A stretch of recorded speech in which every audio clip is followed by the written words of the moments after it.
नतीजों के बाद जनता पर टूटेगा कीमतों का पहाड़। 5 राज्यों में चुनाव खत्म, फिर महंगाई होगी हिट।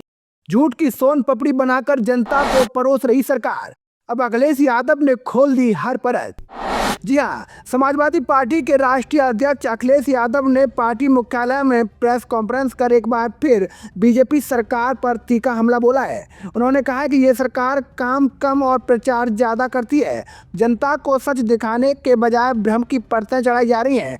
तंज कसते हुए अखिलेश यादव ने कहा कि बीजेपी झूठ की ऐसी सोन पपड़ी बनाती है जिसमें एक परत के ऊपर दूसरी परत चढ़ाकर लोगों को उलझा दिया जाता है, मगर अब जनता इस मिठास में छिपा सच पहचान चुकी है। उन्होंने कहा कि देश में लोकतंत्र और अभिव्यक्ति की आज़ादी लगातार कमज़ोर हो रही है। मीडिया पर दबाव है, सवाल पूछने वालों को डराया जा रहा है और सच बोलने वालों को चुप कराने की कोशिश हो रही है। उन्होंने चिंता जताते हुए कहा कि वर्ल्ड प्रेस फ्रीडम इंडेक्स में भारत की स्थिति नेपाल और पाकिस्तान से भी पीछे पहुंच गई है। ये सिर्फ रैंकिंग नहीं बल्कि लोकतंत्र के स्वास्थ्य की रिपोर्ट है। जब पत्रकार सुरक्षित नहीं होंगे, सवाल पूछने की आज़ादी नहीं होगी, तब जनता तक सच्चाई कैसे पहुंचेगी। अखिलेश यादव ने महंगाई को लेकर भी सरकार को घेरा। उन्होंने कहा कि चुनाव खत्म होते ही जनता पर फिर महंगाई का पहाड़ टूटने वाला है। जैसे ही नतीजे आएंगे उसके कुछ ही दिनों बाद कीमतों में इजाफा शुरू हो जाएगा। बीजेपी चुनाव तक राहत का दिखावा करती है और बाद में जनता की जेब काटती है। उन्होंने कहा कि सिर्फ रसोई का सामान ही महंगा नहीं होता, जब पेट्रोल, डीजल, गैस और ट्रांसपोर्ट महंगा होता है तो हर चीज़ के दाम बढ़ जाते हैं। उन्होंने उदाहरण देते हुए कहा कि एयरलाइंस कंपनियां पहले ही कह चुकी हैं कि ईंधन बहुत महंगा हो गया है और कई रूट्स पर उड़ानें चलाना मुश्किल हो रहा है। जब हवाई सेवाएं प्रभावित होंगी, माल ढुलाई महंगी होगी, ट्रांसपोर्ट खर्च बढ़ेगा तो उसका असर हर वस्तु पर पड़ेगा। यानी किसान का सामान, व्यापारी का माल और मजदूर की ज़रूरतें, आम आदमी की थाली, सब कुछ महंगा होगा। बीजेपी सरकार ने कभी महंगाई रोकने की ईमानदार कोशिश नहीं की क्योंकि उसे जनता से ज़्यादा अपने करीबियों के मुनाफे की चिंता है। उन्होंने भ्रष्टाचार के मुद्दे पर भी सवाल उठाए। अखिलेश यादव ने कहा कि अगर सरकार दावा करती है कि भ्रष्टाचार खत्म हो गया है तो फिर रोज नए घोटाले और शिकायतें क्यों सामने आ रही हैं?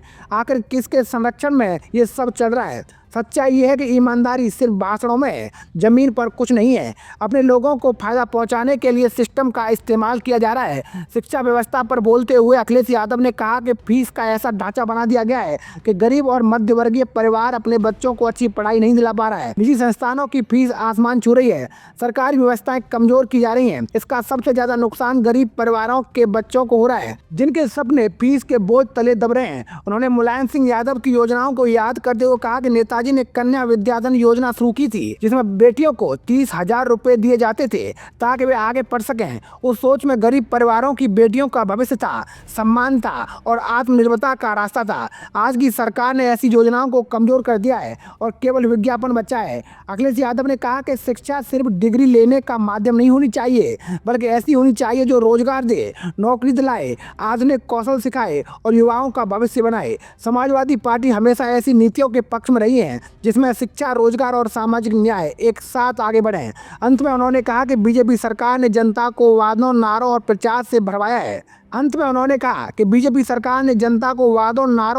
से भरमाया है। लेकिन ये सब लोग समझ चुके हैं कि विकास सिर्फ पोस्टरों में है, जमीन पर कुछ नहीं है। जनता पूछ रही है, रोजगार कहाँ है, राहत कहाँ है, महंगाई पर रोक कहाँ है और आने वाला समय बदलाव का है। क्योंकि जब जनता जागती है तो सत्ता की सारी सोन पपड़ी पिघल जाती है। तो दोस्तों, मैं था आपका अपना मुकेश उपाध्याय। अगर आपको ये हमारी जानकारी अच्छी लगी हो तो कमेंट बॉक्स में जरूर बताइएगा। जय हिंद, जय भारत।